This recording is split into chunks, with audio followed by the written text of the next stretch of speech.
Hi, I'm Buck, your personal tour guide to the Federal Reserve. I'm here to introduce you to one of the most complex but effective institutions in the United States. But don't worry, I'll explain it all in plain English. Just beside me is a road map of where we're going. Together, we'll walk through the Federal Reserve System, literally. And along the way, I'll show you just what goes on around here and why it's important. By the end of this tour, you too will be able to explain the Federal Reserve in plain English. There is no other agency of government which can overrule actions that we take. There is no other agency of government which can overrule actions that we take. There is no other agency of government which can overrule actions that we take. That would effectively be a takeover of monetary policy by the Congress, a repudiation of the independence of the Federal Reserve, which would be highly destructive to the stability of the financial system, the dollar, and our national economic situation. The Federal Reserve does not own any gold at all. We have not owned gold since 1934.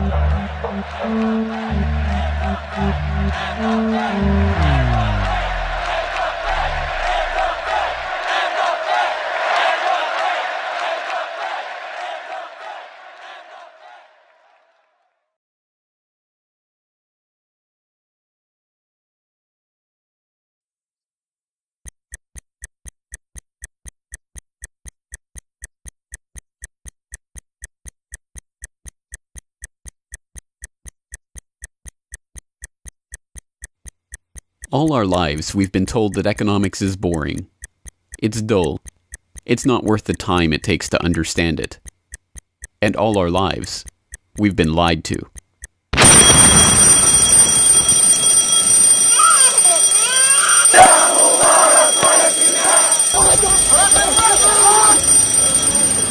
War, poverty, revolution.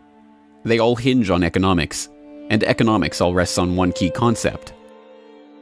Money. Money.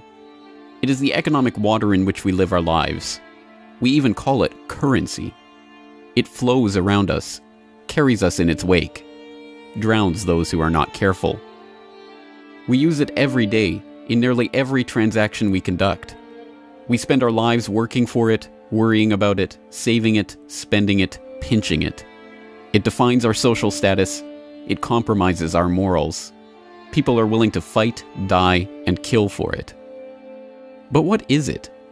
Where does it come from? How is it created? Who controls it? It is a remarkable fact that, given its central importance in our lives, not one person in 100 could answer such basic questions about money as these.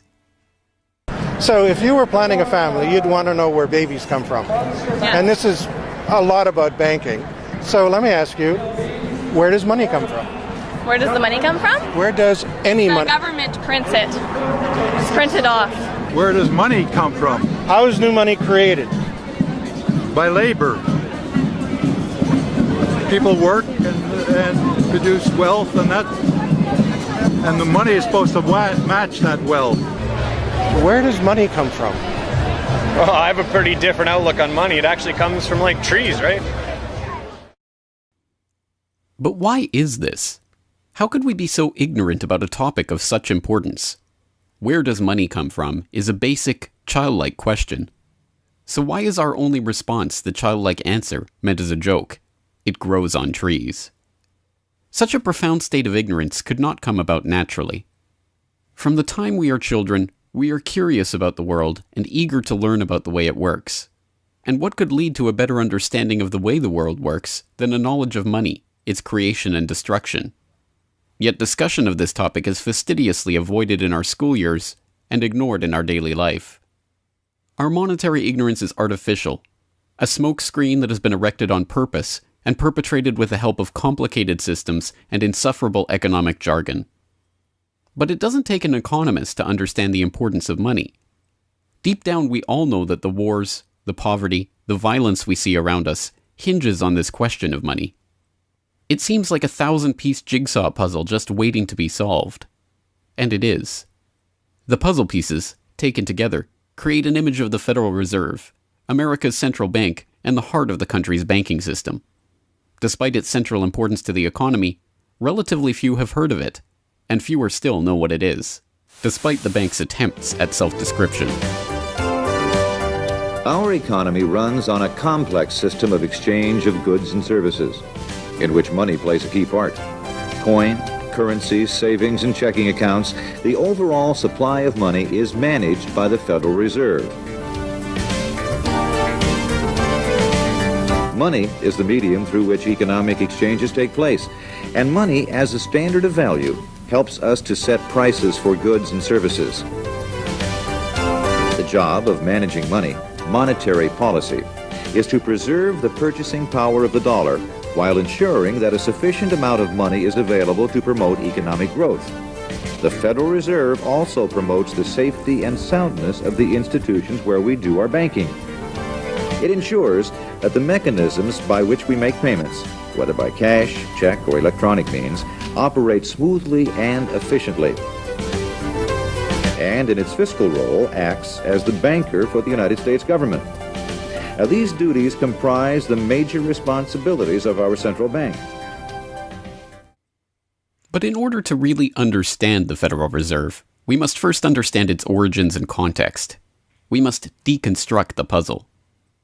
The first piece of that puzzle lies here, in the White House. This is where the Federal Reserve Act, then known as the Currency Bill, was signed into law after passing the House and Senate in late December 1913. The New York Times of Christmas Eve 1913 described the festive scene. The Christmas spirit pervaded the gathering. While the ceremony was a little less impressive than that of the signing of the Tariff Act on October 3rd last in the same room, the spectators were much more enthusiastic and seized every occasion to applaud. There in the White House that fateful December evening, President Wilson signed away the last veneer of control over the American money supply to a cartel, a well-organized gang of crooks so successful, so cunning, so well hidden that even now, a century later, few know of its existence, let alone the details of its operations. But those details have been openly admitted for decades.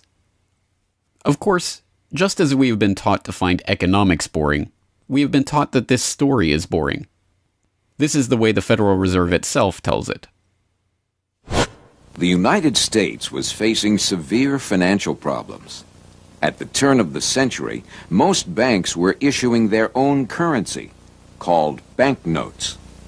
The trouble was, currency that was good in one state was sometimes worthless in another.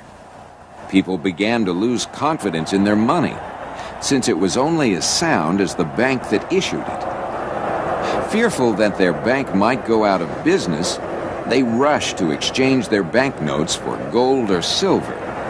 By attempting to do so, they created the Panic of 1907. During the panic, people streamed to the banks and demanded their deposits. The banks could not meet the demand. They simply did not have enough gold and silver coin available. Many banks went under. People lost millions of dollars. Businesses suffered, unemployment rose, and the stability of our economic system was again threatened. Well, this couldn't go on. If the country was going to grow and prosper, some means would have to be found to achieve financial and economic stability. To prevent financial panics like the one in 1907, President Woodrow Wilson signed the Federal Reserve Act into law in 1913. But this is history as told by the victors, a revisionist vision in which the creation of a central bank to control the nation's money supply is merely a boring historical footnote, about as important as the invention of the zipper or an early 20th century hula hoop craze.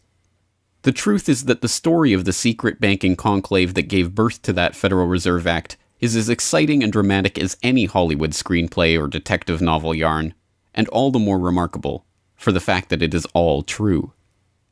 We pick up the story, appropriately enough, under cover of darkness. It was the night of November 22nd, 1910, and a group of the richest and most powerful men in America were boarding a private rail car at an unassuming railroad station in Hoboken, New Jersey.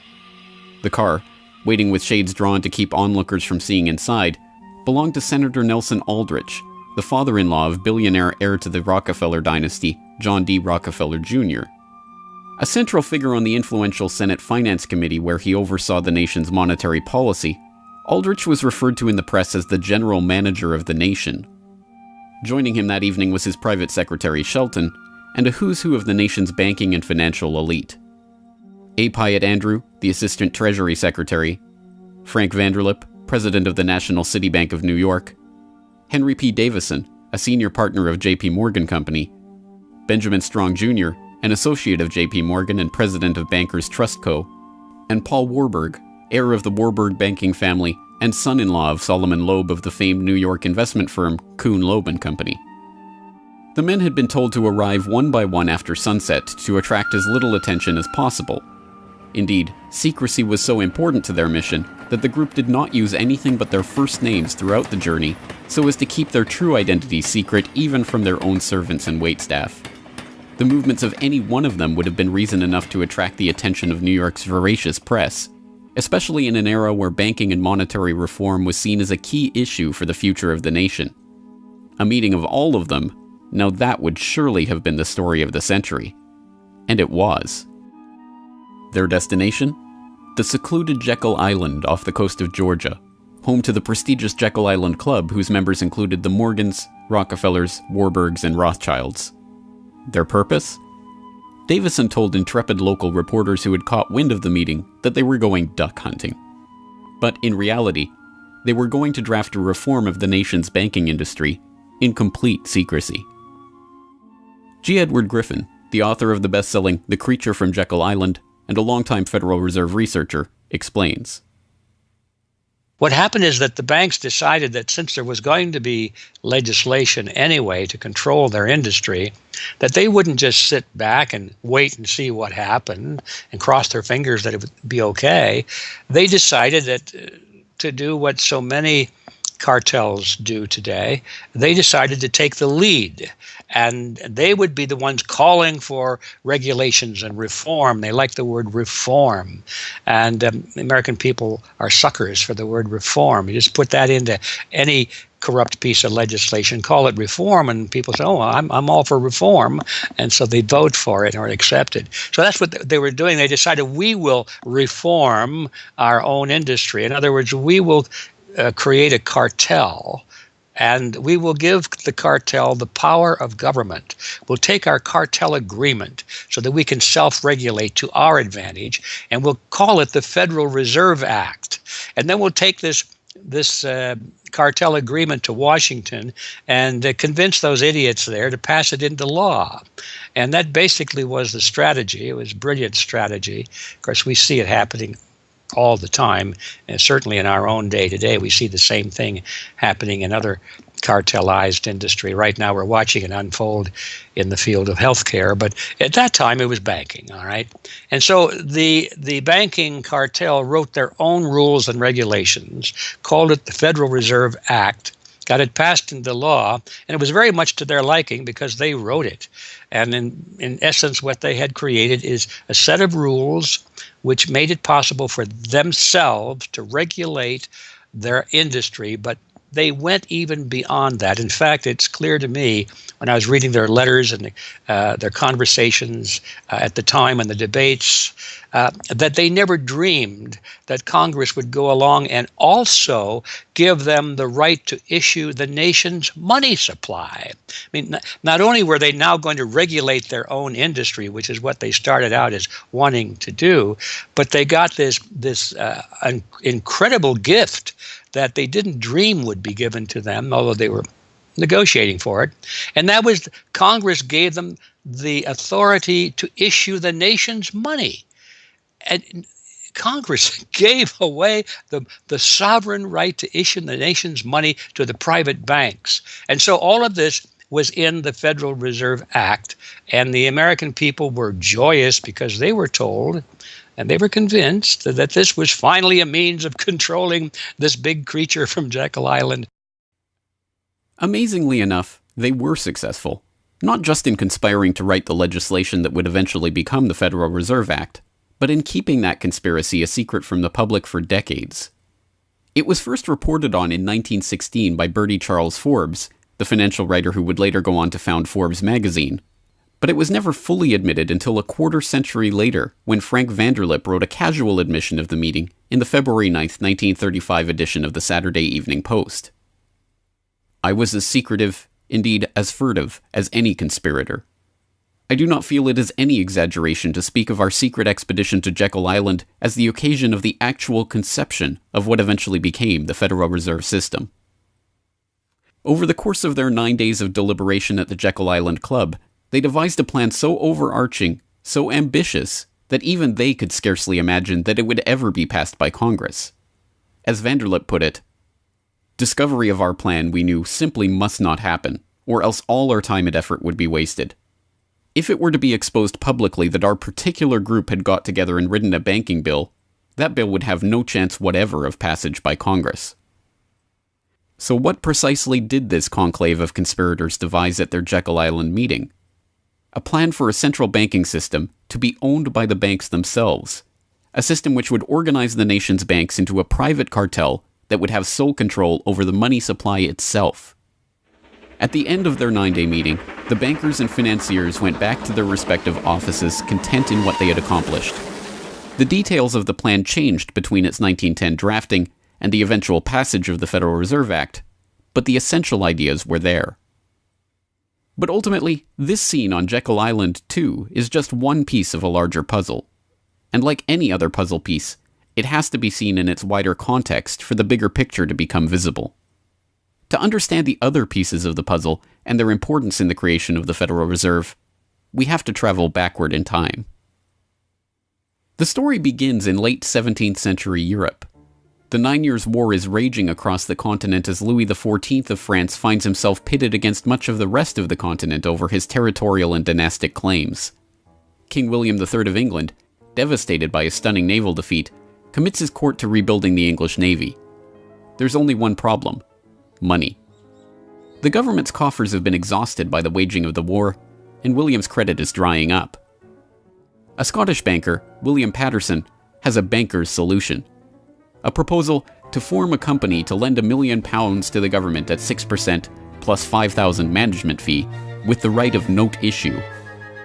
By 1694, the idea has been slightly revised, a £1.2 million loan at 8% plus $4,000 for management expenses.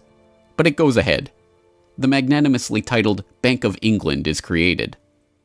The name is a carefully constructed lie, designed to make the bank appear to be a government entity. But it is not.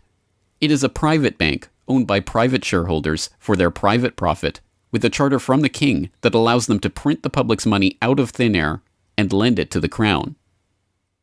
What happens here at the birth of the Bank of England in 1694 is the creation of a template that will be repeated in country after country around the world.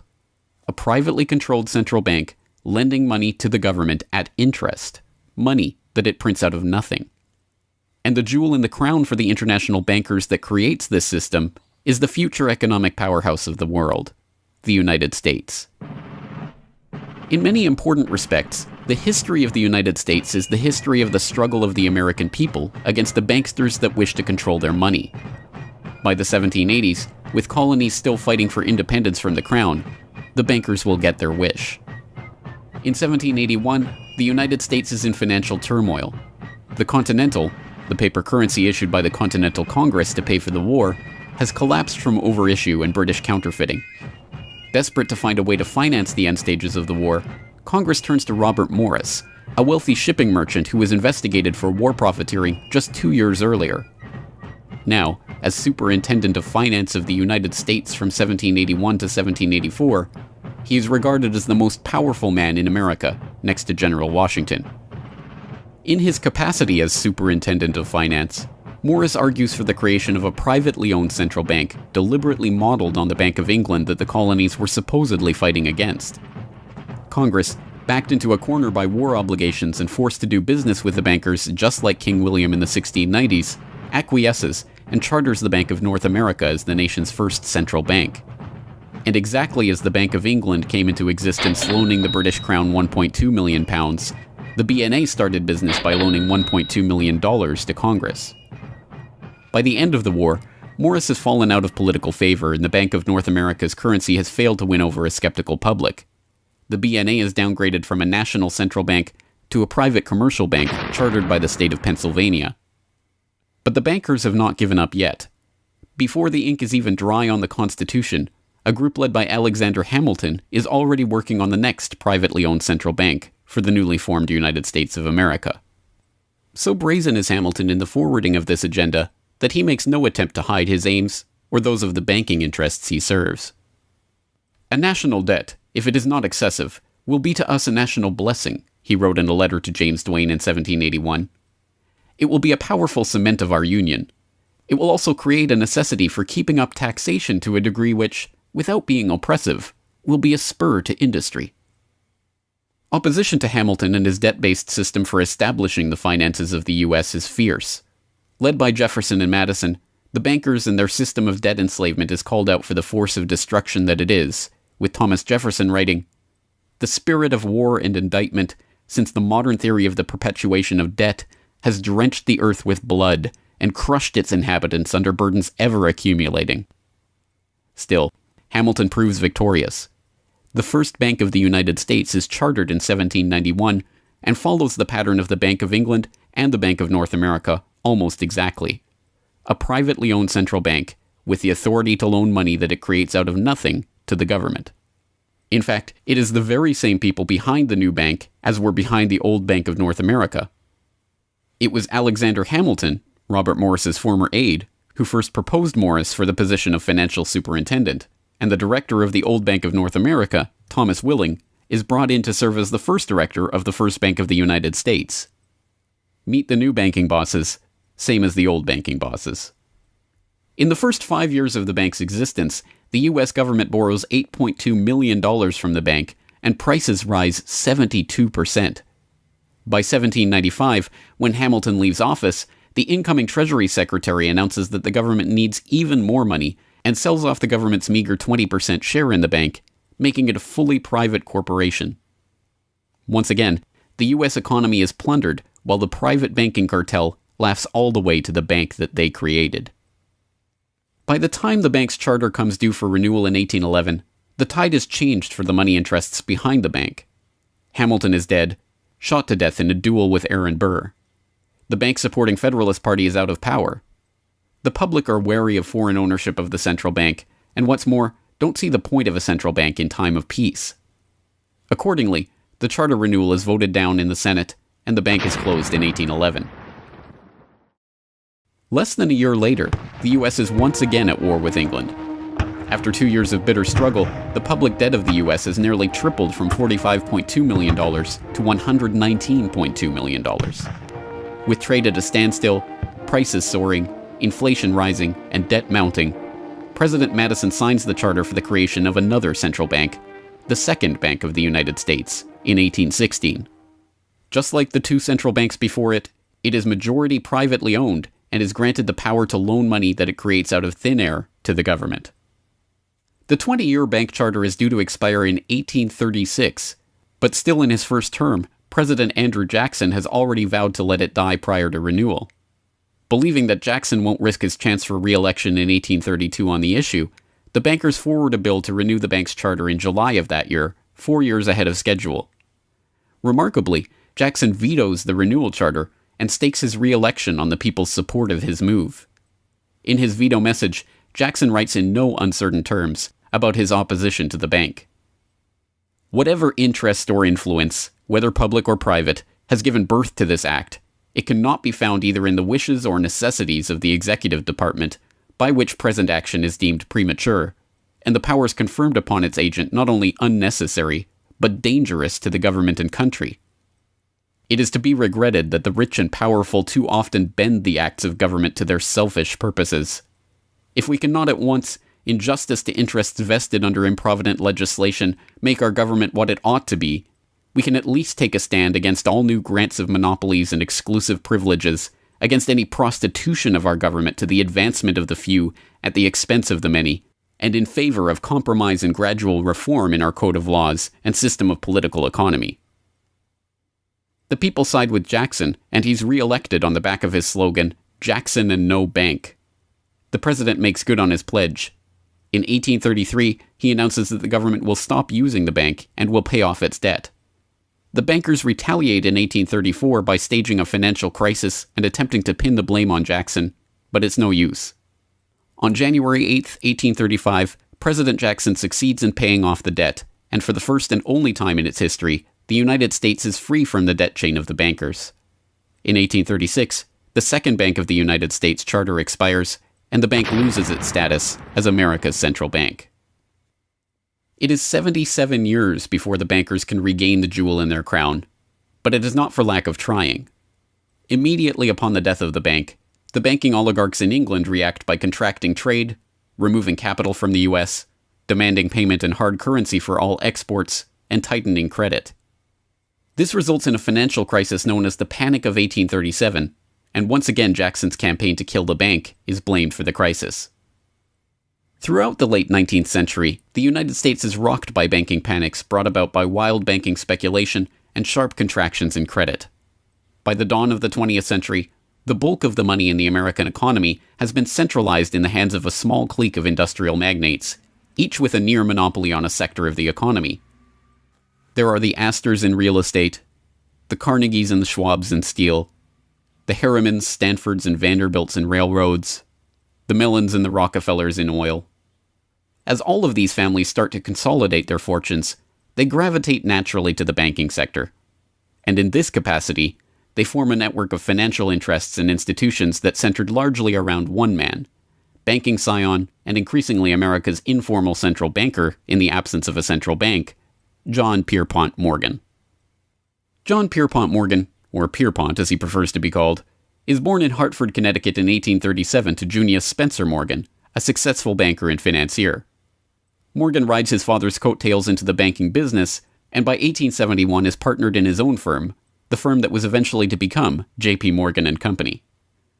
It is Morgan who finances Cornelius Vanderbilt's New York Central Railroad.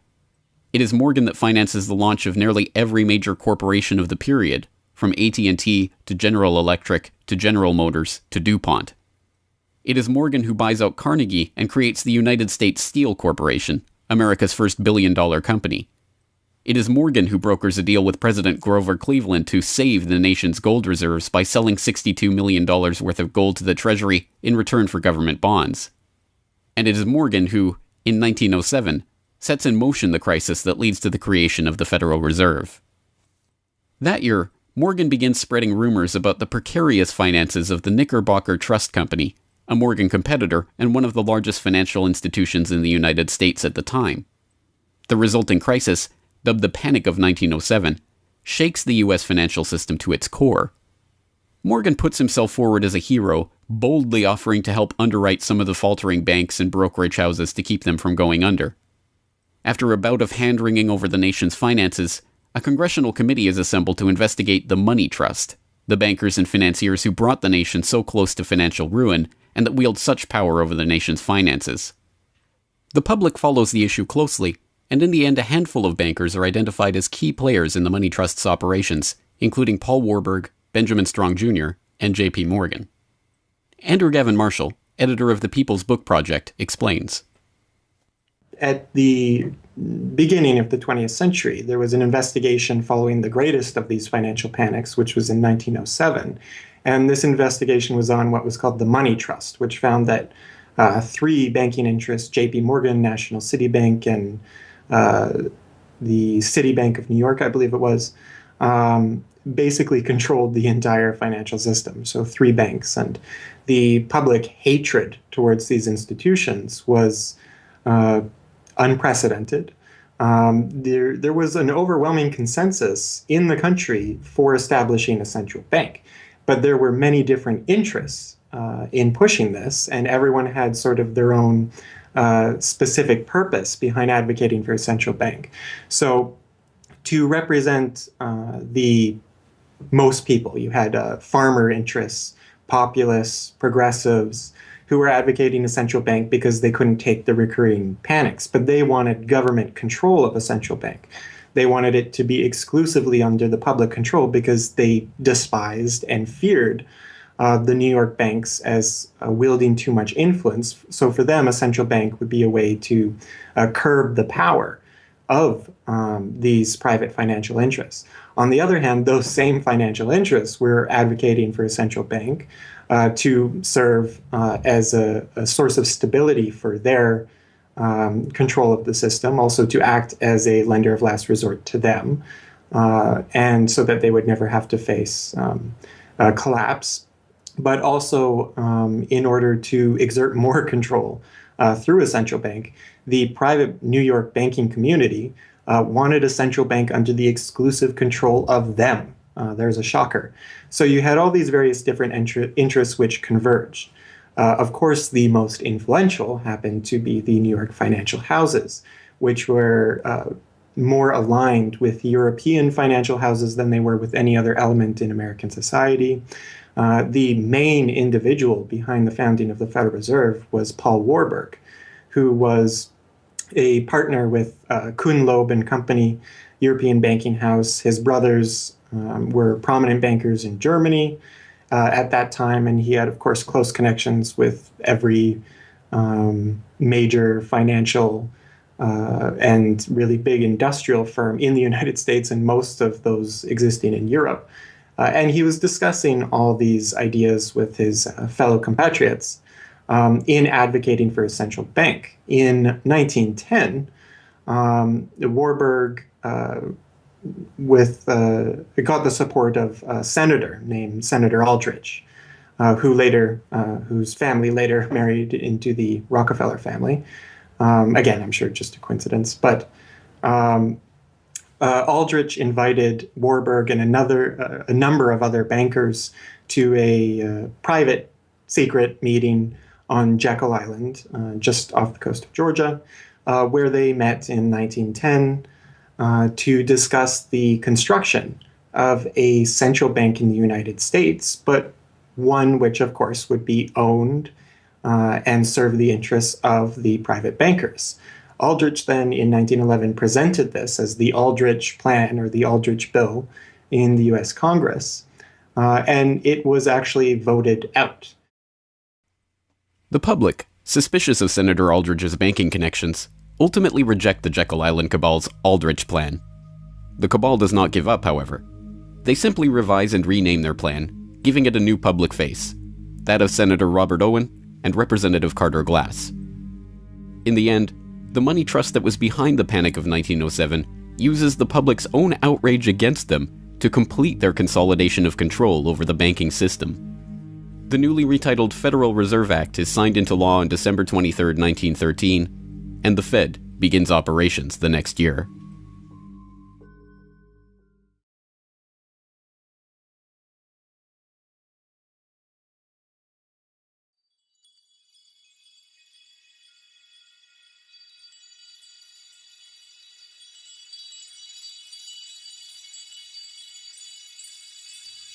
So how does the Federal Reserve System work?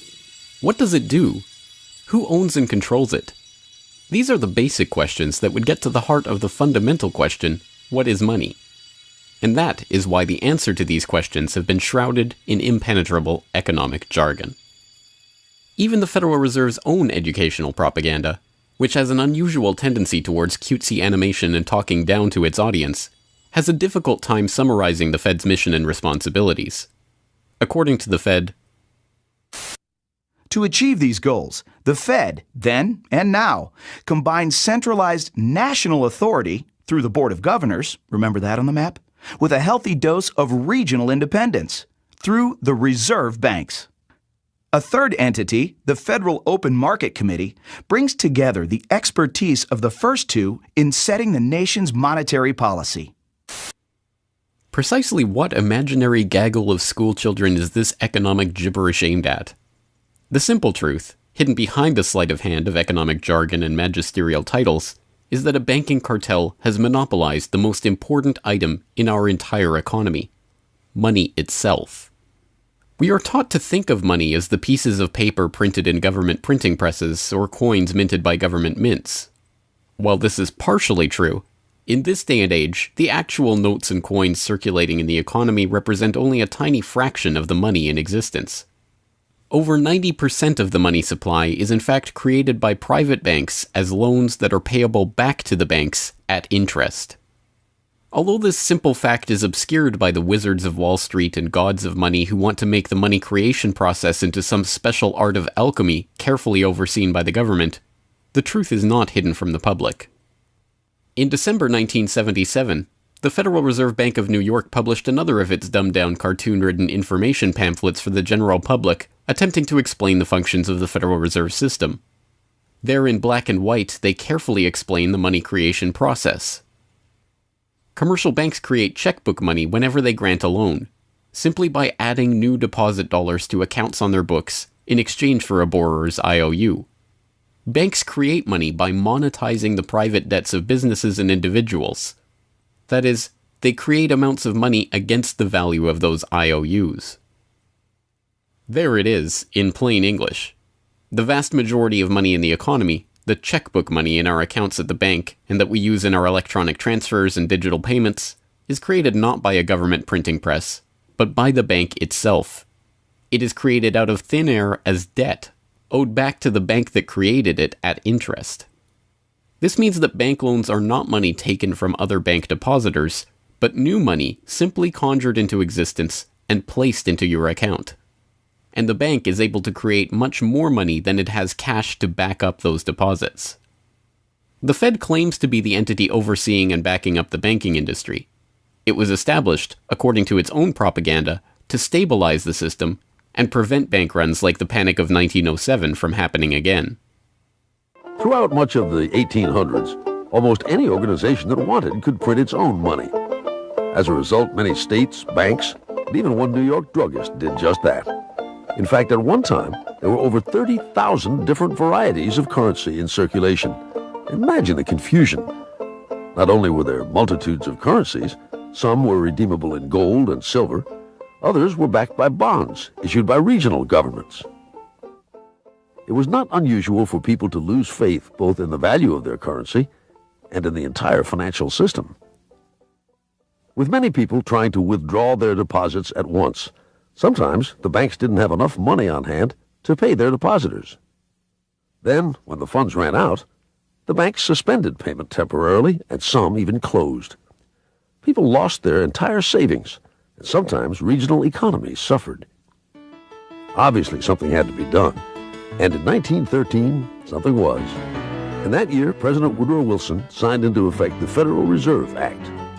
This act created the Federal Reserve System to provide a safer and more stable monetary and banking system. If that was indeed its aim, it signally failed to do so in running up one of the greatest bubbles in American history to that point in the 1920s, just a decade after its creation. The popping of that bubble, of course, led directly into the Great Depression and one of the greatest periods of mass poverty in American history. Economists have long argued that the Fed itself was the cause of the Depression by its complete mismanagement of the money supply. As former Federal Reserve Chairman Ben Bernanke admitted in a speech commemorating Fed critic Milton Friedman's 90th birthday, regarding the Great Depression, "You're right, we did it. We're very sorry. But thanks to you, we won't do it again." Price stability is another cited tenet of the Federal Reserve's mandate. But here, too, the Fed has completely failed to live up to its own standards. Aside from the banking system, the Federal Reserve has another responsibility that's probably even more important.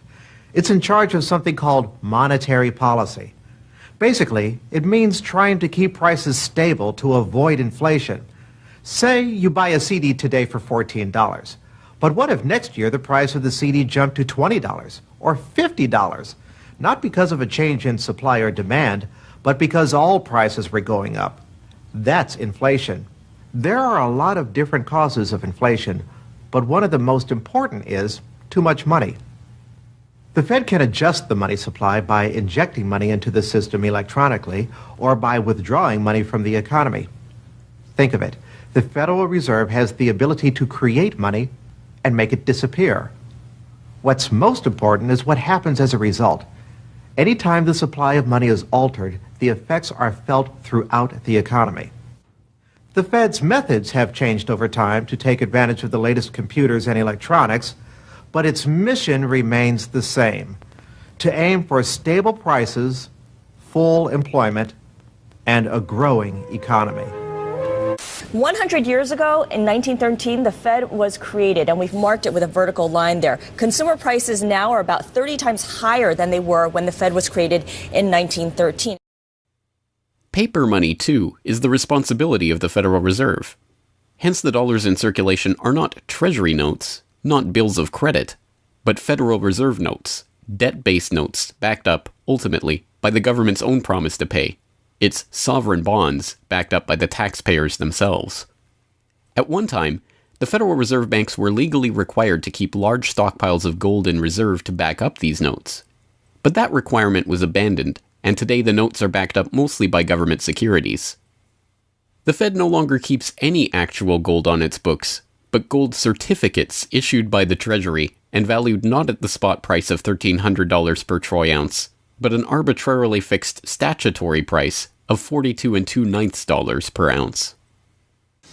But I do have one question. During the crisis, or any time that you're aware of, has the Federal Reserve or Treasury participated in any gold swaps arrangements?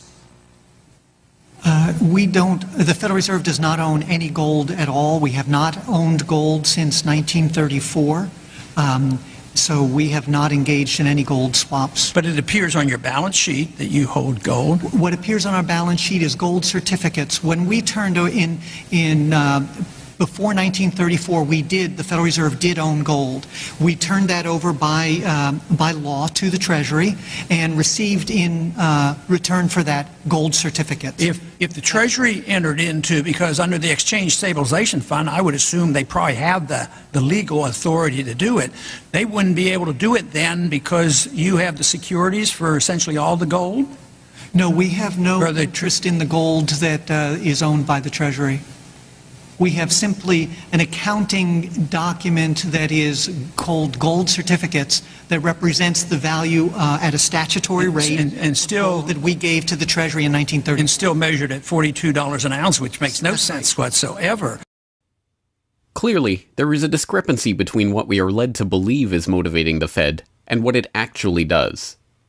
To understand what the Fed is actually intended to do, it's first important to understand that the Federal Reserve is not a bank per se, but a system.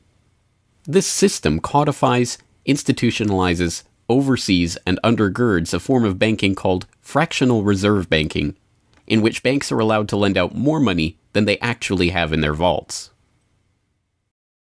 The whole process starts, the process of decay and corruption starts with something called fractional reserve banking. That's the technical name for it. And what that really means is that as the banking institution developed over several centuries, starting, of course, in Europe, it developed the practice of legalizing a certain dishonest accounting procedure. In other words, in the very, very beginning, if you want to go all the way back, people would bring their gold or silver to the banks for safekeeping. And they'd say, give us a paper receipt. And we don't want to guard our silver and our gold because, people could come in the middle of the night and they could kill us or tie us up and threaten us, and they'll get our gold and silver, so we can't really guard it. We'll take it to the bank and have them guard it, and we just want a paper receipt so that we can take the receipt back and get our gold anytime we want. And so in the beginning, money was receipt money. They could then, instead of changing or exchanging the gold coins, they could exchange the receipts, and people would accept the receipts just as well as the gold, knowing they could get the gold. And so these paper receipts being circulated were, in essence, the very first examples of paper money. Well, the banks learned early on that game that here they were sitting on this pile of gold and all these paper receipts out there. People weren't bringing the receipts in anymore. Very few of them, maybe 5%, maybe 7% of the people would bring in their paper receipts and ask for the gold. So they said, why don't we just sort of give more receipts out than we have gold? They'll never know because we only are asked at the best 7% of it, so we can create more receipts for gold than we have, and we can collect interest on that because we'll loan that into the economy and we'll charge interest on this money that we don't really have. And it's a pretty good gimmick, don't you think? And they, well, yeah, of course. And so that's how fractional reserve banking started. And now it's institutionalized, and they teach it in school. No one ever questions the integrity of it or the ethics of it. They say, well, that's the way banking works. And isn't it wonderful that we now have this flexible currency and we have prosperity and all of this sort of thing? So it all starts with this concept of fractional reserve banking. The trouble is with that is it works most of the time, but every once in a while, there are a few ripples that come along that are a little bit bigger than the other ripples, and maybe one of them is a wave, and more than 7% will come in and ask for their gold. Maybe 20% will come in, or 30%. And well, now the banks are embarrassed because the fraud is exposed. They say, well, we don't have your gold. What do you mean you don't have my gold? I gave it to you and put it on deposit, and you said you'd safeguard it. Well, we don't have it. We loaned it out. So then the word gets out, and everybody and their uncle comes and lines up for their gold. And of course, they don't have it, and the banks are closed. They have bank holidays, and the banks are embarrassed. They go out of business. People lose their savings, and you have these terrible banking crashes that were ricocheting all around the world prior to this time. And that's what caused the concern. One of the things that caused the concern of the American people, they didn't want that anymore. They wanted to put a stop to that. And that was the whole purpose, supposedly, of the Federal Reserve System, was to put a stop to that. But since the people who designed the plan to put a stop to it were the very ones who were doing it in the first place, you can not be surprised that their solution was not a very good one insofar as the American people were concerned. Their solution was to expand it. Not to control it, but to expand it. See, prior to that time, this little game of fractional reserve banking was localized at the state level. Each state was doing its own little fractional reserve banking system. Each state, in essence, had its own Federal Reserve. Central banks were authorized by state law to do this sort of thing, and that was causing all this problem. And so the Federal Reserve came along and said, well, no, we're not going to do this at the state level anymore because look at all the problem it's causing. We're going to consolidate it all together, and we're going to do it at the national level. The key to this system, of course, is who controls this incredible power to regulate the economy by setting reserve requirements and targeting interest rates. The answer to this question, too, has been deliberately obscured. The Federal Reserve System is a deliberately confusing mishmash of public and private interests, reserve banks, boards and committees, centralized in Washington and spread out across the United States. So you have the Federal Reserve Board in Washington, appointed by the president. That's the only part of this system that is directly dependent upon the government for input. That's the federal part, that the government, the president specifically, gets to choose a few select governors. The 12 regional banks, the most influential of which is the Federal Reserve Bank of New York, essentially based in Wall Street to represent Wall Street, is representative of the major Wall Street banks who own shares in the private, not federal, but private Federal Reserve Bank of New York. All the other regional banks are also private banks. They vary according to how much influence they wield, but the Kansas City Fed is influential, the St. Louis Fed, the Dallas Fed. But the New York Fed is really the center of this system. And precisely because it represents the Wall Street banks who appoint the leadership of the New York Fed. So the New York Fed has a lot of public power, but no public accountability. It has no oversight. It does not answer to Congress the way that the chairman of the Federal Reserve Board of Governors does. And even then, the chairman of the Fed, of the Federal Reserve Board, who is appointed by the president, does not answer to the president. He does not answer to Congress. He goes to Congress to testify, but the policy that they set is independent. So they have no input from the government. The government can't tell them what to do, legally speaking. And of course, they don't. Do you think it would cause problems for the Fed or for the economy if that legislation was to pass? My concern about the legislation is that if the GAO is auditing not only the operational aspects of our programs and the details of the programs, but is making judgments about our policy decisions that would effectively be a takeover of monetary policy by the Congress, a repudiation of the independence of the Federal Reserve, which would be highly destructive to the stability of the financial system, the dollar, and our national economic situation. The Federal Open Market Committee is responsible for setting interest rates. Now, this committee, which is enormously powerful, has as its membership the governor and vice chair of the Federal Reserve Board. But the Federal Open Market Committee, most of the membership is the presidents of the regional Federal Reserve banks representing private interests. So they have significant input into setting the interest rates. Interest rates are not set by a public body, they're set by private financial and corporate interests. And that's whose interests they serve, of course. The reason that the Federal Reserve goes to such great lengths to make its organizational structure as confusing as possible is to cover up the massive conflicts of interest that are at the heart of the system. The fact is that the Federal Reserve System is comprised of a board of governors, 12 regional banks, and an open market committee.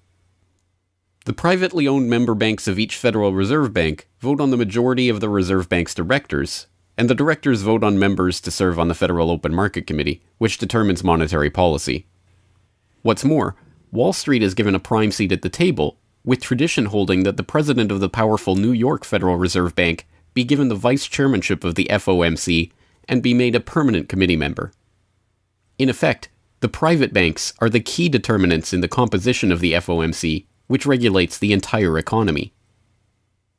According to the Fed, its monetary policy decisions do not have to be approved by the president or anyone else in the executive or legislative branches of government, it does not receive funding appropriated by the Congress, and the terms of the members of the Board of Governors span multiple presidential and congressional terms. Or, in the words of Alan Greenspan, what is the proper relationship, what should be the proper relationship between a chairman of the Fed and a president of the United States? Well, first of all, the Federal Reserve is an independent agency, and that means basically that there is no other agency of government which can overrule actions that we take. The Fed goes on in its self-mythologization to state that it is not a private, profit-making institution. This characterization is dishonest at best, and an outright lie at worst. The regional banks are themselves private corporations, as noted in a 1928 Supreme Court ruling. Instrumentalities like the national banks or the Federal Reserve Banks, in which there are private interests, are not departments of the government. They are private corporations in which the government has an interest. This point is even admitted by the Federal Reserve's own senior counsel. Our regulations do specify overall terms for the lending, but the day-to-day operation of the banking activities are conducted by the Federal Reserve banks. They are banks, and indeed they do lend, and they do interact they're their with own depositors. agency then, essentially, They are not in that agencies. regard. Yes, they're not agencies, Your Honor. They're persons under FOIA. Each Federal Reserve Bank, the stock is owned by the member banks in the district, 100% privately held. They have private boards of directors. Majority of those boards are appointed by the independent banks, private banks in the district. They are not agencies. These private corporations issue shares that are held by the member banks that make up the system, making the banks the ultimate owners of the Federal Reserve Banks. Although the Fed's profits are returned to the Treasury each year, the member banks' shares of the Fed do earn them a 6% dividend. According to the Fed, the fixed nature of these returns means that they are not being held for profit. Despite the dishonest nature of this description, however, it is important to understand that the bankers who own the Federal Reserve indeed do not make their money from the Fed directly. Instead, the benefits are much less obvious and much more insidious. The simplest way that this can be understood is that, as a century of history and the specific example of the last financial crisis shows, the Fed was used as a vehicle to bail out the very bankers who own the Fed banks in the most obvious example of fascistic collusion imaginable. A handful of financial institutions have enriched themselves as a result of institutional speculation on a large scale as well as manipulation of the market. And secondly, what they have done is that they have then gone to their governments and said, well, we are now in a very difficult situation and you need to give us money so that we can retain the stability of the financial system. And who actually lends the money or brokers the public debt? The same financial institutions which are the recipients of the bailout. Okay, and so what you have is a circular process. It's a diabolical process. You're lending money. You're not lending money. You're handing money to the large financial institutions, and then this is leading up to a mounting public debt in the trillions. Okay. And then you say to the financial institutions, we need to establish a new set of treasury bills and government bonds, etc., which of course are sold to the public, but they are always brokered through the financial institutions, which establish their viability and so on and so forth. And the financial institutions will probably buy part of this public debt. So that in effect what the government is doing is financing its own indebtedness through the bailouts. It hands money to the banks, but to hand the money to the banks, it becomes indebted to those same financial institutions, and then it says, well, we now have to emit large amounts of public debt. Please, can you help us? And then the banks will say, well, your books are not quite in order. And then the government will say, well, obviously they're not in order because we've just handed you $1.4 trillion of bailout money, and we're now in a very difficult situation, so we need to borrow money from the people who are, in fact, the recipients of the bailout. So this is really what we're dealing with. We're dealing with a circular process. The 2008 crisis and subsequent bailouts are merely the latest and most brazen examples of the fundamental conflicts of interest at the heart of America's privately owned central banking system. Beginning with the collapse of Lehman Brothers in September of that year, the Federal Reserve embarked on an unprecedented program of bailouts and special zero-interest lending facilities for the very banks that had caused the subprime meltdown in the first place. By the cartelization of the Federal Reserve structure, and thus not by accident, it was the very bank presidents who had overseen their banks' lending practices that ended up in the director positions of the Federal Reserve banks that voted on where to direct the trillions of dollars in bailout money. And unsurprisingly, they directed it toward their own banks. A stunning 2011 Government Accountability Office report examined $16 trillion of bailout facilities extended by the Fed in the wake of the crisis and exposed numerous examples of blatant conflicts of interest. Jeffrey Immelt, chief executive of General Electric, served as a director on the board of the Federal Reserve Bank of New York. At the same time, the Fed provided $16 billion in financing to General Electric. JP Morgan Chase chief executive Jamie Dimon, meanwhile, was also a member of the board of the New York Fed during the period that saw $391 billion in Fed emergency lending directed to his own bank. In all, Federal Reserve Board members were tied to $4 trillion in loans to their own banks. These funds were not simply used to keep these banks afloat, but actually to return these Fed-connected banks to a period of record profits in the same period that the average worker saw their real wages actually decrease and the economy on Main Street slow to a standstill. Ben Bernanke, at that time the chairman of the Federal Reserve Board of Governors, was confronted about these conflicts of interest by Senator Bernie Sanders upon the release of the GAO report in June 2012. Senator, you raised an important point, which is that this is not something the Federal Reserve created. This is in the statute. Congress in the Federal Reserve Act said this is the governance of the Federal Reserve, and more specifically that bankers would be on the board. And 6 out of 9. Sorry? 6 out of 9 in the regional banks are come from the banking industry. That's correct. And that is in the law. And right. I'll answer your question, though. The answer to your question is that Congress set this up. We have tried, I think we've made it into something useful and valuable. We do get information from it. But if Congress wants to change it, of course, we will work with you to find alternatives. Bernanke is completely right. These conflicts are, in fact, a part of the institution itself, a structural feature of the Federal Reserve that was baked into the Federal Reserve Act itself over 100 years ago by the bankers who conspired to cartelize the nation's money supply. You could not ask for a more succinct reason why the Federal Reserve itself, this admitted cartel of banking interests, needs to be abolished. But you could get one.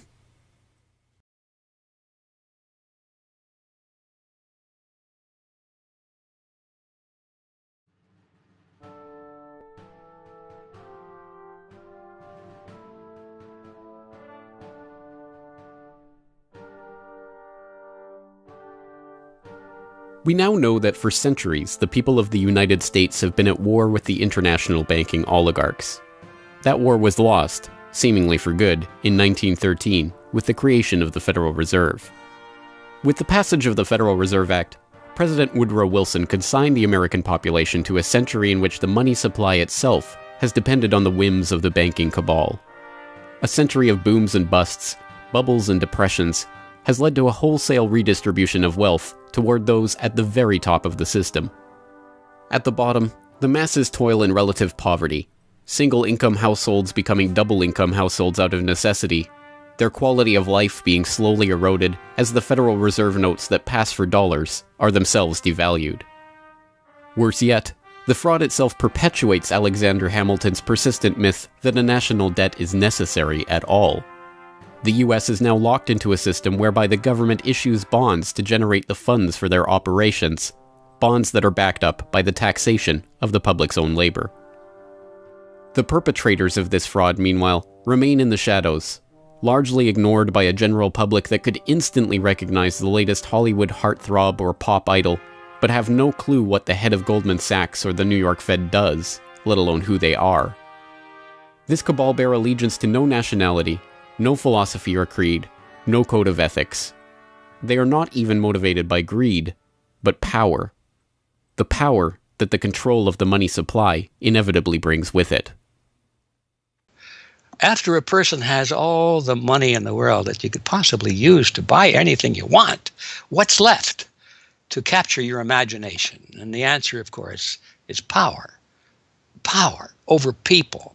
Now, money is power over people, but there's another power over people as well, and that is the political power, the social power.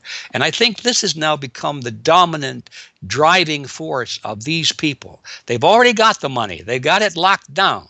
Now they're striving for this new world order, as their name for it. They want all of the world into one political unit, which they dominate, not only with money, but with military and psychological means and education and media and propaganda. They want total control over every human on the planet.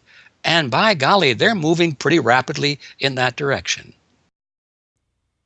It did not take long for this lust for power to rear its head. In 1921, just 7 years after the Fed began operations, the same J.P. Morgan-connected banking elite that founded the Federal Reserve incorporated an organization called the Council on Foreign Relations with the goal of taking over the foreign policy apparatus of the United States, including the State Department. In this quest, it was remarkably successful. Although there are only about 4,000 members in the organization today, its membership has included 21 Secretaries of Defense, 18 Treasury Secretaries, 18 Secretaries of State, 16 CIA directors, and many other high-ranking government officials, military officers, business elite, and, of course, bankers. The first director of the CFR was John W. Davis, J.P. Morgan's personal lawyer and a millionaire in his own right. Together with its sister organizations in Britain and elsewhere around the world, these groups would work together toward what they called a New World Order of total financial and political control directed by the bankers themselves.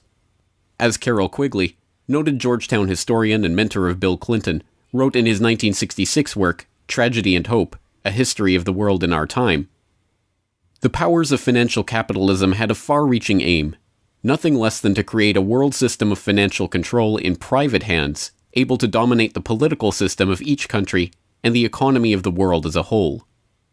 This system was to be controlled in a feudalist fashion by the central banks of the world acting in concert, by secret agreements arrived at in frequent private meetings and conferences.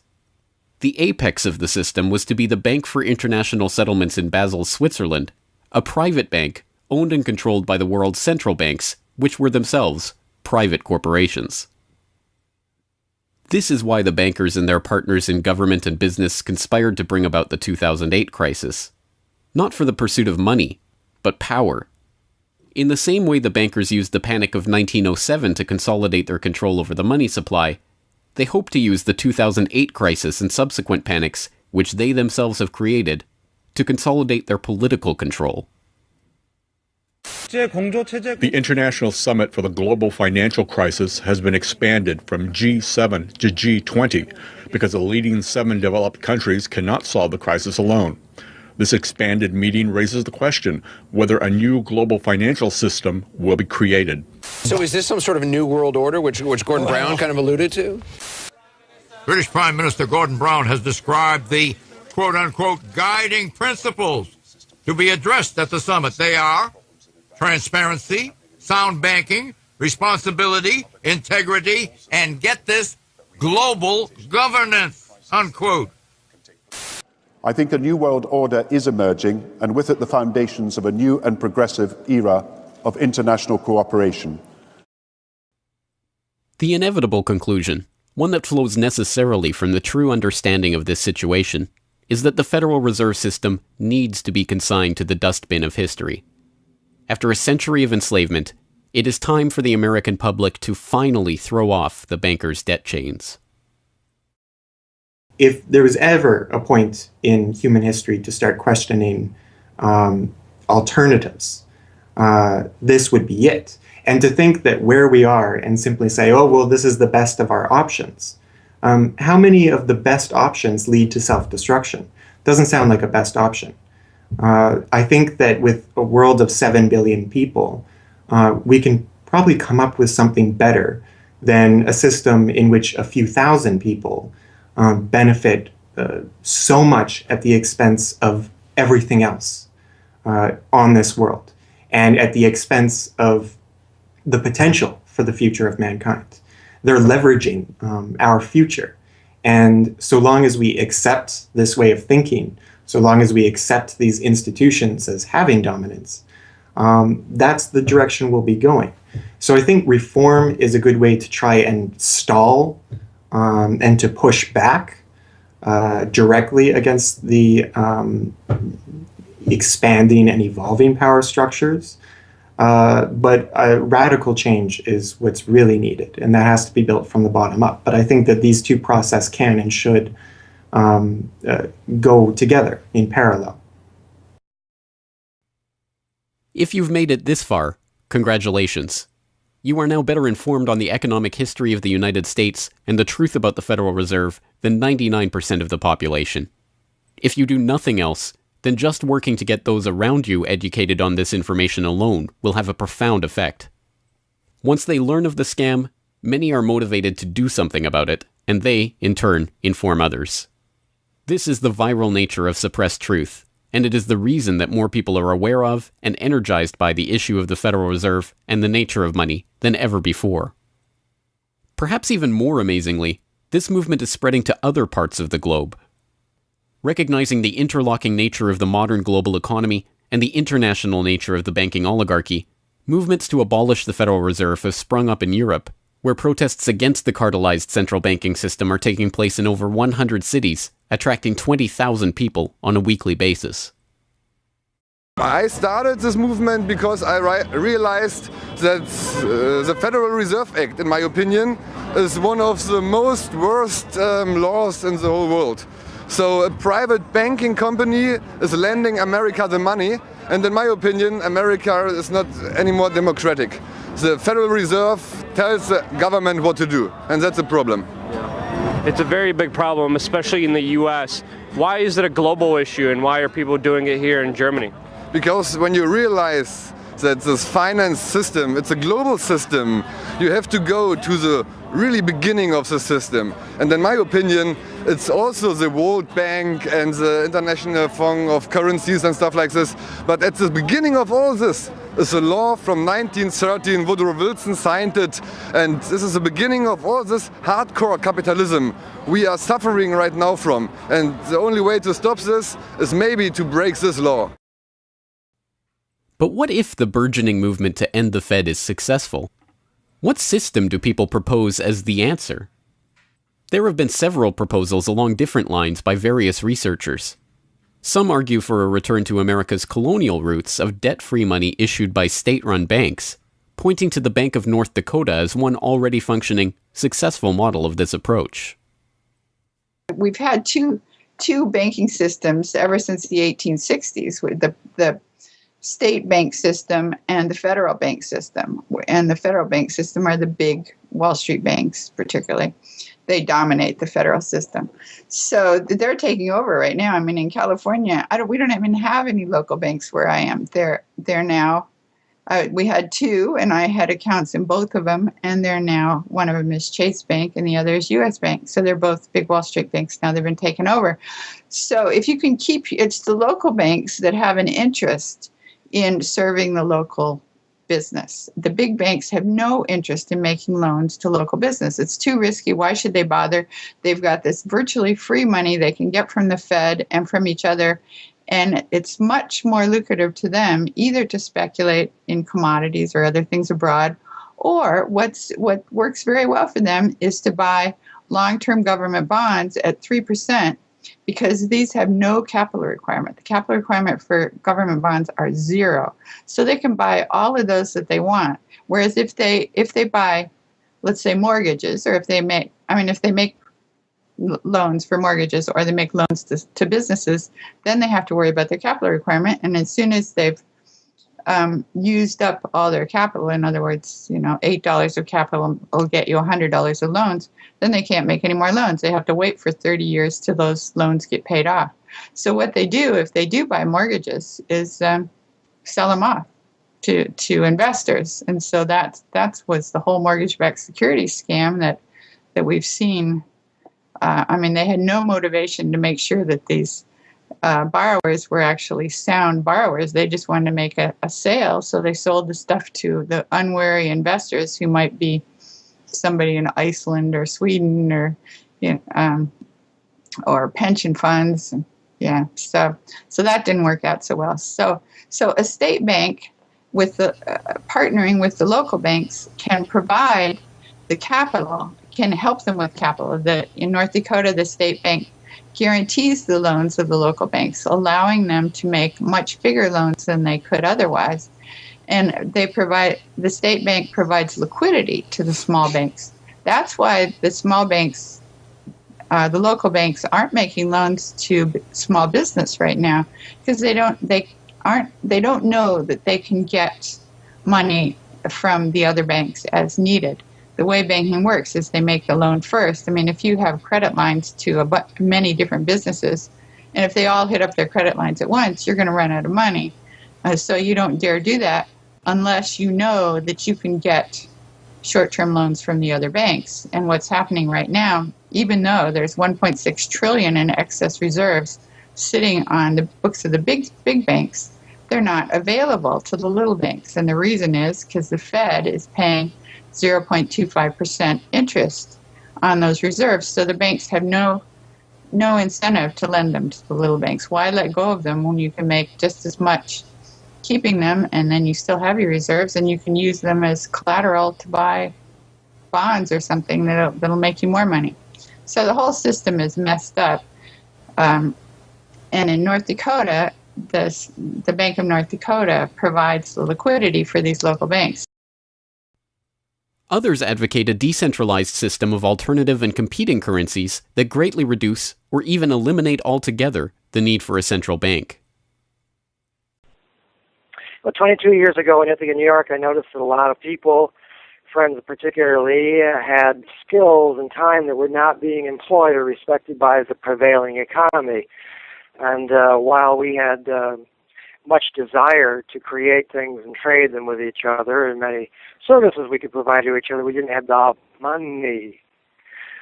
So since I have a background in graphic design, journalism, and arrogance, I went to my computer and designed paper money for Ithaca, New York. Designed pretty colorful money, with pictures of children, waterfalls, and trolley cars, and denominated in hours of labor. 1 hour note, half hour, quarter, eighth hour note, 2 hour note, and then began to issue to each of the pioneer traders who had agreed to be listed in the directory a specific starter amount. And the game began.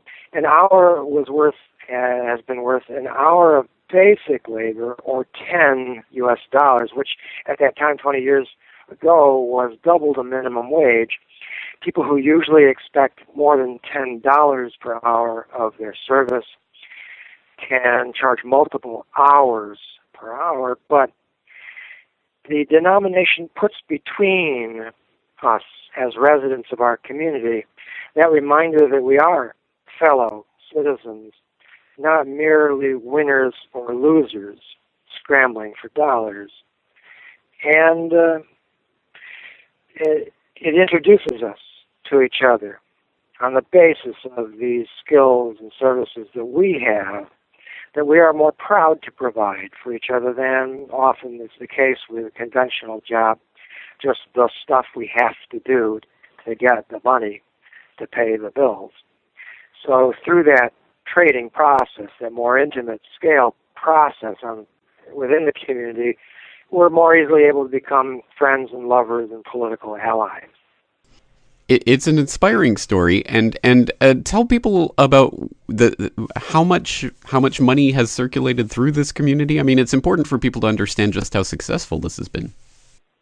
Because we're not a computer system, we don't have a specific volume of trading recorded, but by the grapevine, by phone surveys, and over the years watching the money move, we were able to guess very reliably at several $1 million equivalent of this money has transacted over those years, making loans without charging interest up to $30,000 value, which is the fundamental monetary revolution in our system. Then as well, making grants of the money to over 100 community organizations. Some argue for currencies whose mathematical nature prevent them from being merely conjured into existence whenever a federal government wants to wage another war of aggression or forge another link in the seemingly endless train of governmental tyranny and abuse. What people have to understand about Bitcoin is that it's a completely decentralized network. There's no central server, there's no controlling company, there's no office. It's just free software that anyone can download and start running on their computer anywhere in the world. And that the Bitcoins themselves can be transferred to or from anyone anywhere in the world. And it's impossible for any bank or government or entity to block you from sending or receiving those Bitcoins. There's a limited supply of those Bitcoins. There will never, ever, ever be more than 21 million Bitcoins. And so because, like everything, the price is set based on supply and demand, because the supply of Bitcoins is limited and the demand is increasing as more and more people start to use them and more websites start to accept them, the price of Bitcoins in terms of dollars is going to have to increase even a lot more than the $500 per Bitcoin that it is today. Are there any drawbacks at all to the idea of using a cryptocurrency?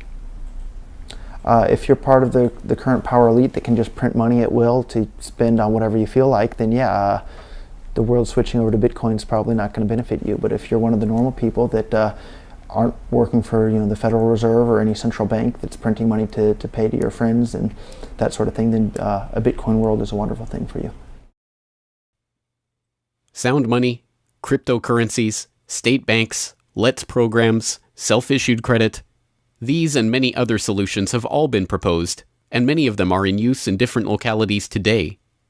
Information on all of these ideas and how they are being applied in various parts of the world are widely available online. The point is that the question of what money is and how it should be created is perhaps the single greatest question facing humanity as a whole, and yet it is one that has been almost completely eliminated from the national conversation. Until recently.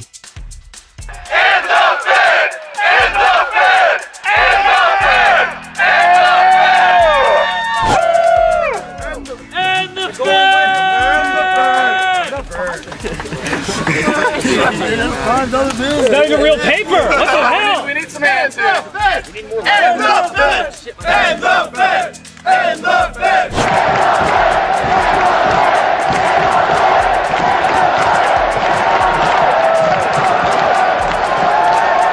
I haven't even gotten to that part yet.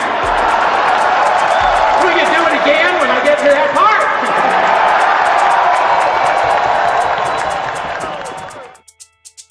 And so the rest of the story is now in our hands. Once we understand the scam that has taken place, the gradual consolidation of wealth and power in the hands of an elite few banking oligarchs, and the growing impoverishment of the masses, all in the name of banking funny money created out of nothing and loaned to the public at interest, we can choose to get active or to do nothing at all. For those who choose to get active, there are some steps that you can take to help change the course of the system. First, follow the links and resources from the transcript of this documentary at corbettreport.com/Federal Reserve to familiarize yourself with the history, the connections, and the functions of the Federal Reserve System. If you can't explain this material to yourself, then you will never be able to teach it to others. Secondly, begin reaching out to others to bring them up to speed on the issue. It can be as simple as broaching this conversation in the Monday morning water cooler talk, or passing out a copy of this documentary, or sending out links to this information to your email list. Insert this topic into your conversations. When people start talking about the national debt, or the state of the economy, or other political talking points, get them to question the roots of these issues, and why there is a national debt at all. Thirdly, when you are able to find or create a group of like-minded people in your area who are engaged with the issue, start a study group on the issue and its solutions. The study group can help source alternative or complementary currencies in the local area, or, if none exist already, the group can form the basis for a community of local businesses and customers who are willing to start experimenting with ways to wean themselves off of the Federal Reserve notes. Fourthly, use the resources at corbettreport.com, including the Federal Reserve information flyer, or hold DVD screenings to attract interest in your group and draw others into studying the true nature of the monetary system. The work of building up an alternative to the current system can seem daunting, even at times overwhelming. But it is important to keep in mind that the Federal Reserve System that seems so monolithic today has only been around for 1 century. Central banks have been defeated in America before, and they can be defeated again. The question of how we decide to change this system is not rhetorical. It will either be answered by an informed, engaged, active population working together to create viable alternatives and to dismantle the current system, or it will be answered by the same banking oligarchy that has been controlling the money supply, and indeed the lifeblood of the country, for generations. Now, 1 century after the creation of the Federal Reserve System, we have a choice to make. Whether the next century, like the one before it, will be a century of enslavement, or, transformed by the actions and choices that we make in the light of this knowledge, a century of empowerment.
Hello, this is James Corbett of CorbettReport.com, the writer, producer, director, narrator, and just about everything else you can imagine with regards to the documentary that you just finished watching, Century of Enslavement, The History of the Federal Reserve.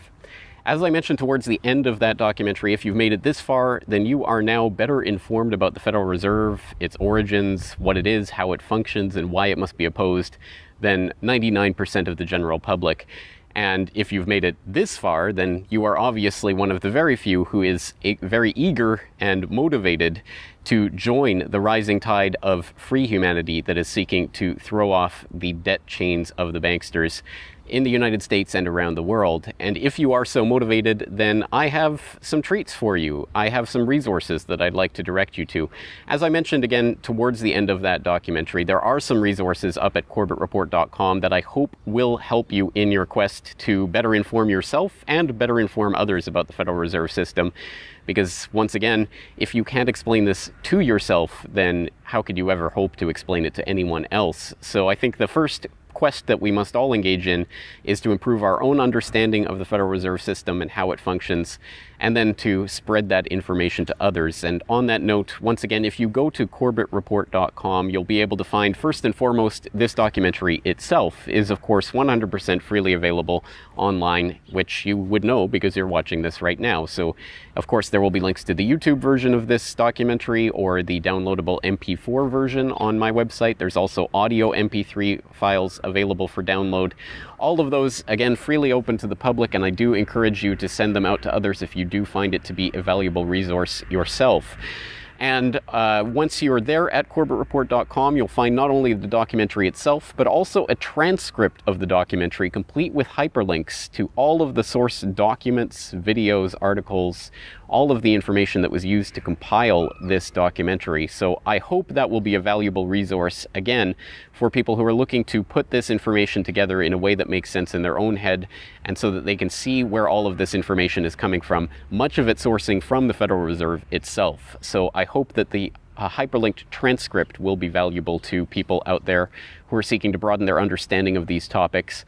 And you will also find there a news information pamphlet that I have put together with the help of Mike Krentz of MikeKrentz.com, a graphic designer who's helped me out a lot behind the scenes on the website. As you can tell from the graphics on this documentary, I'm not a graphic designer myself by trade or by training, so I certainly do appreciate Mike's help in putting this information pamphlet together.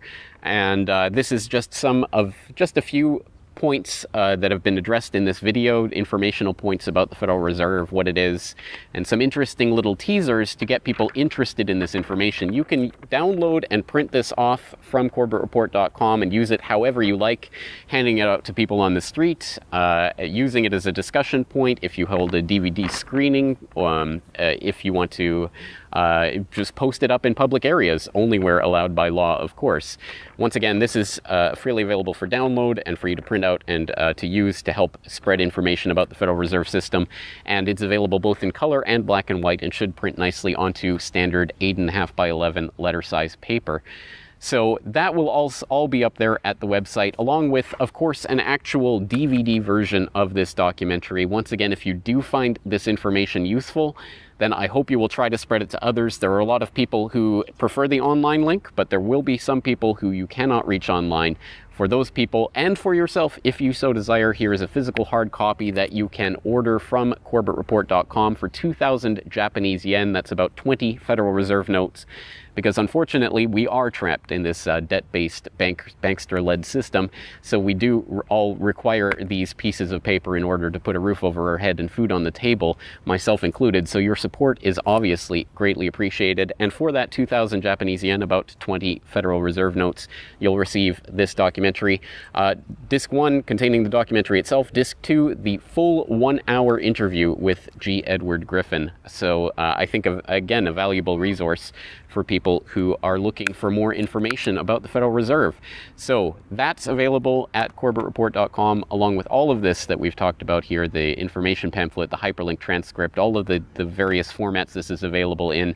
Once again, I've tried to make this as straightforward as possible and also as detailed as possible, so that you can start to further your own exploration and understanding of this system that we're facing. Once again, of course, any way that you choose to get this information out to others is greatly appreciated, but if you do want to send the Corbett Report links around, the best one to use is corbettreport.com/Federal Reserve. That will have the documentary in the YouTube format, it will have the downloadable MP3 and MP4 formats, it will have the transcript, it will have the downloadable information pamphlet, And it will also have a link to buy the DVD. So all of that will be there at corbettreport.com/Federal Reserve. Please send people there if you're going to send people anywhere. So once again, I really do salute you for taking time out of your busy day, out of your schedule, to devote yourself to watching and learning and understanding this material, and to helping spread this information and awareness to others, because it is only together that we will ever be able to form the movement that will ultimately turn the tide against the banksters and defeat the Federal Reserve and all of the similarly privately controlled central banks all around the world. So once again, thank you for your time and attention. I'm James Corbett of CorbettReport.com. Confidence in their money, since it was only as sound as the bank that issued it. Fearful that their bank might go out of business, they rushed to exchange their banknotes for gold or silver. By attempting to do so, they created the Panic of 1907. During the panic, people streamed to the banks and demanded their deposits. The banks could not meet the demand. They simply did not have enough gold and silver coin available. Many banks went under. People lost millions of dollars. Businesses suffered, unemployment rose, and the stability of our economic system was again threatened. Well, this couldn't go on. If the country was going to grow and prosper, some means would have to be found to achieve financial and economic stability. To prevent financial panics like the one in 1907, President Woodrow Wilson signed the Federal Reserve Act into law in 1913. But this is history as told by the victors, a revisionist vision in which the creation of a central bank to control the nation's money supply is merely a boring historical footnote, about as important as the invention of the zipper or an early 20th century hula hoop craze. The truth is that the story of the secret banking conclave that gave birth to that Federal Reserve Act is as exciting and dramatic as any Hollywood screenplay or detective novel yarn, and all the more remarkable for the fact that it is all true. We pick up the story, appropriately enough, under cover of darkness. It was the night of November 22nd, 1910, and a group of the richest and most powerful men in America were boarding a private rail car at an unassuming railroad station in Hoboken, New Jersey. The car, waiting with shades drawn to keep onlookers from seeing inside, belonged to Senator Nelson Aldrich, the father-in-law of billionaire heir to the Rockefeller dynasty, John D. Rockefeller Jr. A central figure on the influential Senate Finance Committee where he oversaw the nation's monetary policy, Aldrich was referred to in the press as the general manager of the nation. Joining him that evening was his private secretary Shelton, and a who's who of the nation's banking and financial elite. A. Pyatt Andrew, the assistant treasury secretary, Frank Vanderlip, president of the National City Bank of New York, Henry P. Davison, a senior partner of J.P. Morgan Company, Benjamin Strong Jr., an associate of J.P. Morgan and president of Bankers Trust Co., and Paul Warburg, heir of the Warburg banking family and son-in-law of Solomon Loeb of the famed New York investment firm Kuhn, Loeb & Company. The men had been told to arrive on a complex system of exchange of goods and services, in which money plays a key part. Coin, currencies, savings, and checking accounts, the overall supply of money is managed by the Federal Reserve. Money is the medium through which economic exchanges take place, and money as a standard of value helps us to set prices for goods and services. The job of managing money, monetary policy, is to preserve the purchasing power of the dollar while ensuring that a sufficient amount of money is available to promote economic growth. The Federal Reserve also promotes the safety and soundness of the institutions where we do our banking. It ensures that the mechanisms by which we make payments, whether by cash, check, or electronic means, operate smoothly and efficiently. And in its fiscal role, acts as the banker for the United States government. Now, these duties comprise the major responsibilities of our central bank. But in order to really understand the Federal Reserve, we must first understand its origins and context. We must deconstruct the puzzle. The first piece of that puzzle lies here, in the White House. This is where the Federal Reserve Act, then known as the Currency Bill, was signed into law after passing the House and Senate in late December 1913. The New York Times of Christmas Eve 1913 described the festive scene. The Christmas spirit pervaded the gathering. While the ceremony was a little less impressive than that of the signing of the Tariff Act on October 3rd last in the same room, the spectators were much more enthusiastic and seized every occasion to applaud. There in the White House that fateful December evening, President Wilson signed away the last veneer of control over the American money supply to a cartel, a well-organized gang of crooks so successful, so cunning, so well hidden that even now, a century later, few know of its existence, let alone the details of its operations. But those details have been openly admitted for decades. Of course, just as we have been taught to find economics boring, we have been taught that this story is boring. This is the way the Federal Reserve itself tells it. The United States was facing severe financial problems. At the turn of the century, most banks were issuing their own currency, called banknotes. The trouble was, currency that was good in one state was sometimes worthless in another. People began to lose confidence.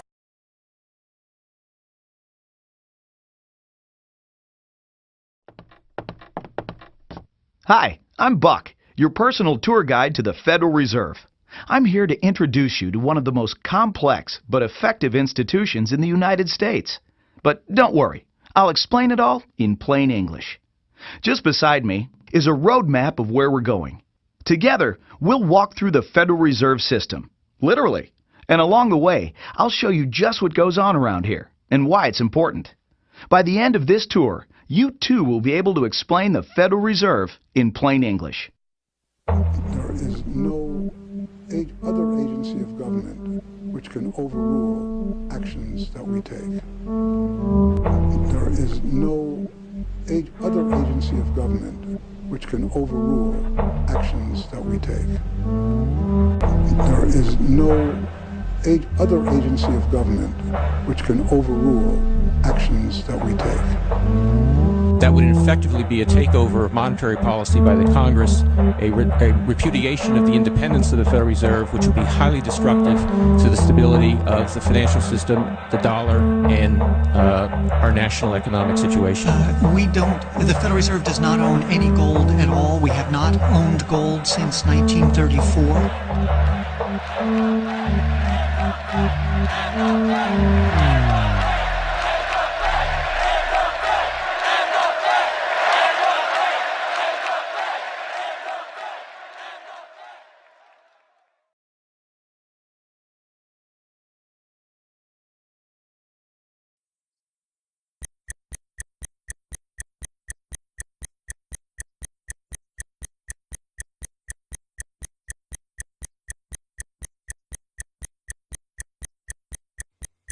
All our lives, we've been told that economics is boring.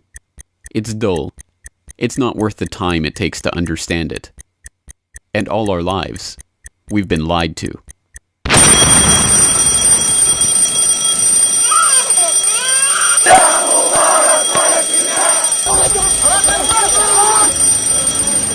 War, poverty, revolution.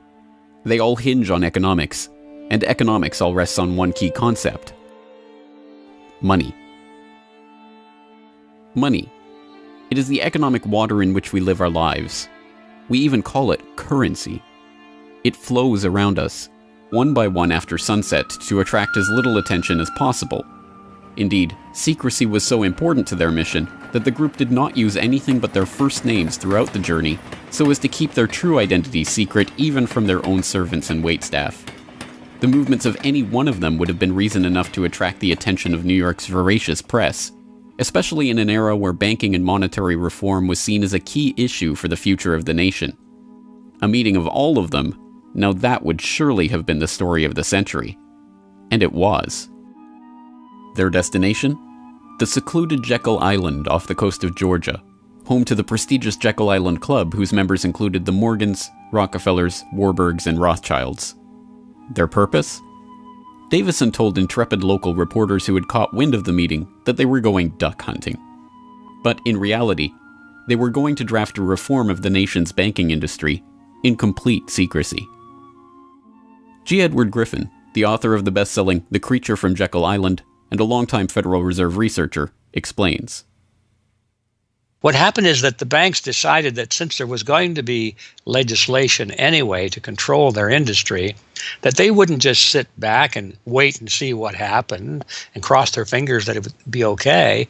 They decided that to do what so many cartels do today, they decided to take the lead, and they would be the ones calling for regulations and reform. They like the word reform, and the American people are suckers for the word reform. You just put that into any corrupt piece of legislation, call it reform, and people say, oh, I'm all for reform, and so they vote for it or accept it. So that's what they were doing. They decided, we will reform our own industry. In other words, we will create a cartel, and we will give the cartel the power of government. We'll take our cartel agreement so that we can self-regulate to our advantage, and we'll call it the Federal Reserve Act. And then we'll take this cartel agreement to Washington and convince those idiots there to pass it into law. And that basically was the strategy. It was a brilliant strategy. Of course, we see it happening all the time, and certainly in our own day today, we see the same thing happening in other cartelized industry. Right now, we're watching it unfold in the field of healthcare, but at that time, it was banking, all right? And so the banking cartel wrote their own rules and regulations, called it the Federal Reserve Act, got it passed into law. Carries us in its wake, drowns those who are not careful. We use it every day in nearly every transaction we conduct. We spend our lives working for it, worrying about it, saving it, spending it, pinching it. It defines our social status. It compromises our morals. People are willing to fight, die, and kill for it. But what is it? Where does it come from? How is it created? Who controls it? It is a remarkable fact that, given its central importance in our lives, not one person in 100 could answer such basic questions about money as these. So if you were planning a family, you'd want to know where babies come from. Yeah. And this is a lot about banking. So let me ask you, where does money come from? Where does the money come from? Where does any money? The government prints it. It's printed off. Where does money come from? How is new money created? By labor. People work and produce wealth, and the money is supposed to match that wealth. Where does money come from? Well, I have a pretty different outlook on money. It actually comes from, like, trees, right? But why is this? How could we be so ignorant about a topic of such importance? Where does money come from is a basic, childlike question. So why is our only response the childlike answer meant as a joke? It grows on trees. Such a profound state of ignorance could not come about naturally. From the time we are children, we are curious about the world and eager to learn about the way it works. And what could lead to a better understanding of the way the world works than a knowledge of money, its creation and destruction? Yet discussion of this topic is fastidiously avoided in our school years and ignored in our daily life. Our monetary ignorance is artificial, a smoke screen that has been erected on purpose and perpetrated with the help of complicated systems and insufferable economic jargon. But it doesn't take an economist to understand the importance of money. Deep down, we all know that the wars, the poverty, the violence we see around us hinges on this question of money. It seems like a 1,000-piece jigsaw puzzle just waiting to be solved. And it is.